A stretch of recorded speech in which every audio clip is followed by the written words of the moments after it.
আসসালামু আলাইকুম রহমতুল্লাহি ওয়া বারাকাতুহু। সম্মানিত উপস্থিতি, আজ আমরা আরেকটি গুরুত্বপূর্ণ বিষয় নিয়ে আপনাদের মাঝে উপস্থিত হচ্ছি। তা হচ্ছে ব্যবসায় উন্নতি লাভের কুরআনী আমল। যে আমল করলে আপনি ব্যবসায় উন্নতি লাভ করতে পারবেন, ব্যবসায় সফল হতে পারবেন।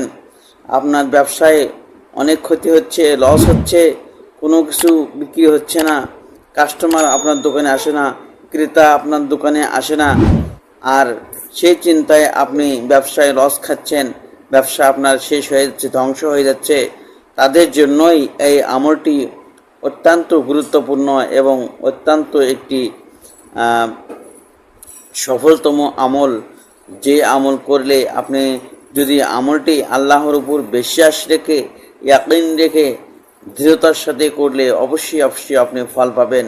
তবে আমি আবারও বলছি, অবশ্যই আপনাকে আল্লাহর উপর একত্র বিশ্বাস রাখতে হবে, তাহলে আপনি এই ব্যবসায় সফল হতে পারবেন। শুধু এমনি করলেও হবে না, আপনাকে 5 ওয়াক্ত নামাজি হতে হবে, মিথ্যা কথা বর্জন করতে হবে, সত্য কথায় অটল থাকতে হবে, তবেই আপনি ফল পেতে পারেন। আর যে কেউ করতে পারেন এই আমলটি।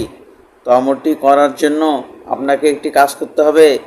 এখানে যে 8টি কথা উল্লেখ করা হয়েছে, বলা হচ্ছে ইন্নাল্লাহা ইশতারা মিনাল মুমিনিনা আনফুসাহুম ওয়া আমওয়ালাহুম বিআন্না লাহুমুল জান্নাহ ইয়াকাতিলুনা ফি সাবিলিল্লাহি ফায়াকতুলুনা ওয়া ইয়াকতালুন ওয়া'দান আলাইহি হাক্কান ফিত তাওরাতি ওয়াল ইনজিল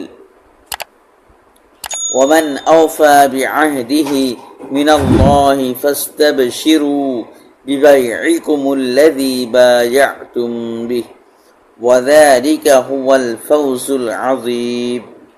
তো এই আয়াতগুলো আপনি কি করবেন? এই আয়াতগুলো আপনি কোনো একটা কাগজে লিখে নেবেন, লিখে আপনার ব্যবসার যে কোনো পাত্রের ভেতর রেখে দিবেন। ইনশাআল্লাহ আপনার ব্যবসায় উন্নতি হবে, ব্যবসায় লাভবান হবেন, ব্যবসায় আর ক্ষতি হবে না, ব্যবসায় লোকসান হবে না, আপনি সফল হয়ে যাবেন। আপনার জীবন হবে আলোকিত, উজ্জ্বল এবং একজন ধন্য ব্যক্তি হয়ে যাবেন। তো আপনাকে আমলটি একাধারে করতেই থাকতে হবে। যা বললাম সেই অনুযায়ী আপনাকে আমল করতে হবে। আর এই কাজটি করার আগে অবশ্যই আপনি ওযু করে নেবেন এবং নামাজের শুরুতে বসে এই লেখাটি লিখতে পারেন। আপনি যদি লিখতে নিজে না পারেন, তাহলে কোনো ভালো মাদ্রাসার ছাত্র দ্বারা যে হাফেজ লিখতে পারে ভালো, তার কাছেই এটি লিখে নেবেন, তাহলেই আমলটি হবে একেবারে কার্যকরী। তো আজকের ভিডিওটি এ পর্যন্তই।